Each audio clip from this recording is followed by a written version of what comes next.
ఎరగని తగువంతా తన నైజమా బుల్లి పావురమా అయ్యో పాపం అంటే అది నేరమా అతివలు అంత సులభమా శృతి ఓహో తిరుపతి వచ్చేవాళ్ళు ఎవరైనా ఉన్నారా? నేను వస్తున్నాను. పదండి పదండి. Hello madam, hello.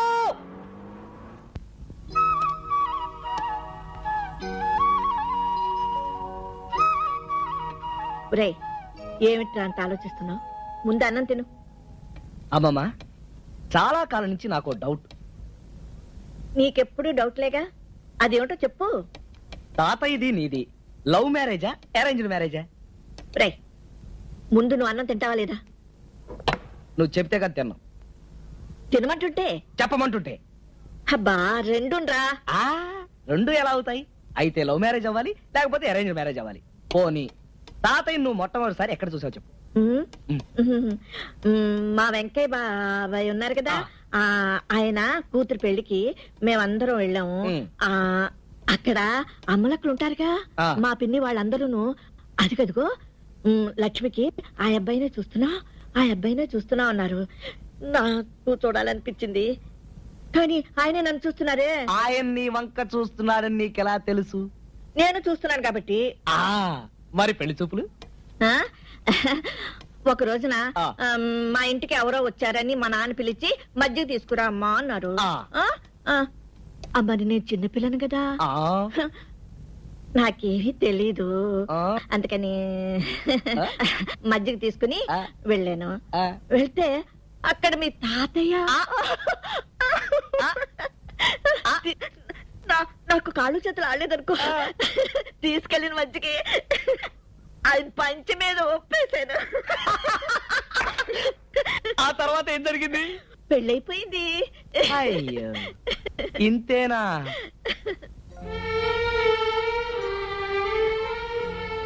అంతేకాదురా, నీ తాతయ్యది పెన్నలాంటి మనసు, అందరినీ నమ్మేవారు. లక్ష్మి, నువ్వు లేకపోతే నేనేమైపోయేవాడిని అనేవారు. Sorry, really sorry. తాతయ్య గురించి గుర్తు చేసి నీ మనసు బాధ పెట్టాను కదా. లేదురా, నీ తాతయ్య గురించి ఎంత జ్ఞాపకం చేస్తే అంత నాకు ఆనందం. బాబు, నా బాబు కదా, అన్నం తిను. నేను తినిపిస్తానే.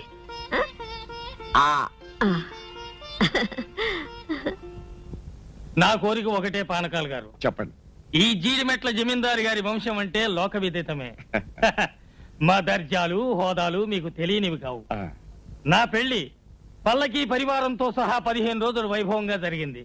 మా అబ్బాయి పెళ్లి అంతకన్నా గొప్పగా జరిగింది. మా మనవడి పెళ్లి కూడా మా అంతస్తుకి ఏమాత్రం తగ్గకుండా జరిపించాలి. ఎంత మాట! మీ వంశం, మీ దర్జా, మీ మర్యాదలు మాకు తెలియనివా? ఇదిగో, మీ స్థాయికి ఏమాత్రం తగ్గకుండా మా స్టేటస్ కు తగినట్టుగా పెళ్లి జరిపిస్తాను, సరేనా? పార్వతి, ఒక్క నిమిషం. తాతయ్య, పార్వతి అంటే పెళ్లి కూతురేనా? అయి ఉండొచ్చు. అబ్బాయికి తల్లి తండ్రి ఎవరో లేరు, తాతగారు ఉన్నారు. తాతగారు ఆస్తంతా అబ్బాయికి వస్తుంది. రమ్మంటే ఇల్లరికం కూడా వస్తాడు. నువ్వు కూడా అబ్బాయిని ఒకసారి చూద్దుగలరా? అలాగే.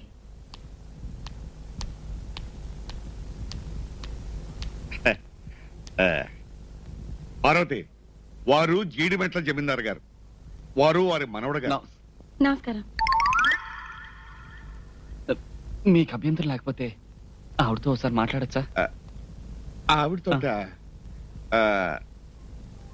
అలాగే ప్లీజ్ మాట్లాడతారంట వీళ్ళు.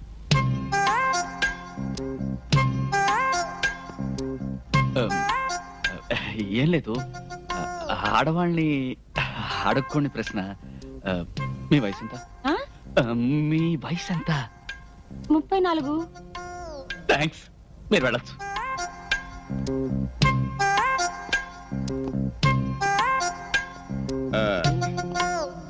ఏమైంది బాబు? వద్దండి, వరహీనం అవుతుంది. అంటే నా వయసు 26, మీ అమ్మాయి వయసు 34. ఎలా చేసుకొని చెప్పండి? మా అమ్మాయి వయసు 34 అని నీకెవరు చెప్పారయ్యా? మీ అమ్మాయి చెప్పింది. అసలు మా అమ్మాయి నువ్వు ఎప్పుడు చూసావు? ఇప్పుడే మీ కళ్ళ ముందే. ఎవరు ఈవిడ? ఈవిడ మా అమ్మాయి కాదయ్యా, నా భార్య. ఇంత చిన్న ఆవిడ. అదే నా రెండో భార్య. మరి మీ మొదటి భార్య? లేదు, పోయింది. ఓ తాతయ్య, ఈ సంబంధం మనకొద్దు. ఏ? వాళ్ళ సంప్రదాయం బాలేదు. విన్నావుగా, ఆయన మొదటి భార్య లేచిపోయిందట. చెప్పు తీసుకొడతాను. ఎవడరా మాట అంది? మీరే అన్నారు కదండి మీ మొదటి భార్య లేచిపోయిందని. లేచిపోయిందన్నా? లేచిపోయింది కదయ్యా, లేదు పోయింది అన్నాను. లేదు పోయింది అంటే చచ్చిపోయిందని అర్థం. సారీ. ఏమండి, ఇప్పుడు సమస్యలన్నీ సమస్యలన్నీ తీరిపోయినట్టే. చూడు పానకాల స్వామి, పెళ్లి ఆలస్యం చేయవద్దు, శుభస్య శీఘ్రం అన్నారు. అలాగే.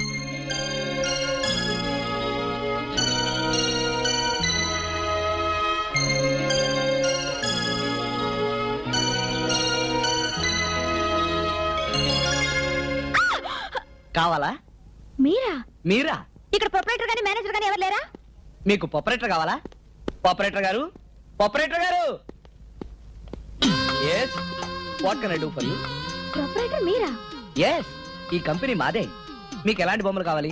మీరు ఆడుకోవడానికా, మీ పిల్లలు ఆడుకోవడానికా? Mister what are you talking? Customers తో సవ్యంగా మాట్లాడడం నేర్చుకోండి. కస్టమర్స్ ని సుఖమర్శం చేయడమే మా సిద్ధాంతం. సందర్భం చెప్తే దానికి తగిన బొమ్మ ఇస్తాను. అయితే నా ఫ్రెండ్ చెల్లెలికి బర్త్డే ప్రెజెంటేషన్ ఇవ్వాలి. ఒక మంచి బొమ్మ చూపించండి. మీ ఫ్రెండ్ చెల్లెలకి మీ వయసు ఉంటుందా? ఉంటే ఆవిడకి ఇది బాగుంటుంది. వేరే బొమ్మలు చూపించండి. అవతల నాకు మీటర్ పెరిగిపోతుంది. ఓహో, ఆటోమీటరా? పంపించేయచ్చుగా, లేకపోతే నాకు థర్మోమీటర్ పెరిగిపోతుంది. ఏం పాపం, జ్వరమా? అదొక రకమైన చలి జ్వరం. జోక్ బాగలేదా?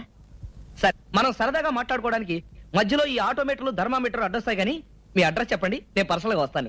ఓహో, అయితే నోట్ చేసుకోండి. Number 12 Venkateswara layout. Number 12 Venkateswara layout. అరే, బొమ్మ తీసుకోకుండా వెళ్ళిపోయిందే. బొమ్మలు కొనడానికి మన బొమ్మల ఫ్యాక్టరీకి వచ్చిందా? ఆవిడిచ్చిన అడ్రస్ పట్టుకుని నేను వెతుక్కుంటూ వెళ్ళానా? తీరా చూస్తే అది బంధువులు దొడ్డి. సారీ, ఆ విషయం నన్ను అడిగితే నేను చెప్పేవాడిగా. ఇప్పుడు అడిగామో చెప్పండి. అమ్మాయి తల్లిదండ్రుల గురించి నాకు తెలియదు కానీ సార్ చెప్పిన ప్రకారం అమ్మాయి సంగీత కళాశాలలో టీచర్. వరవీణా మృదుపాణి, వరవీణా మృదుపాణి, వనరుహలోచనురాణి, వనరుహలోచనురాణి, సురుచిర బంభరవేణి, సురుచిర బంభరవేణి.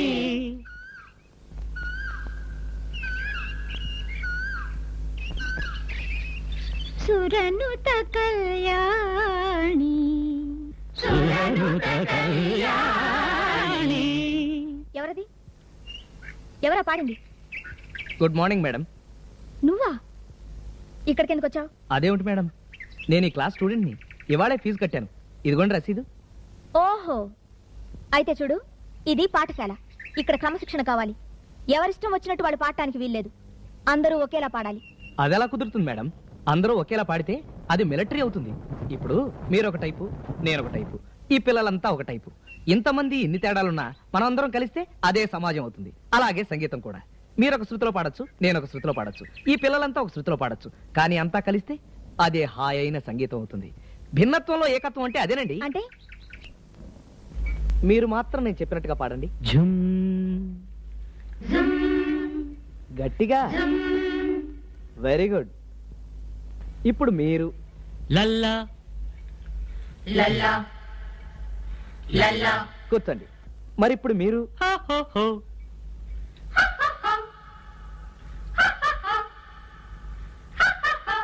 మ్మ్.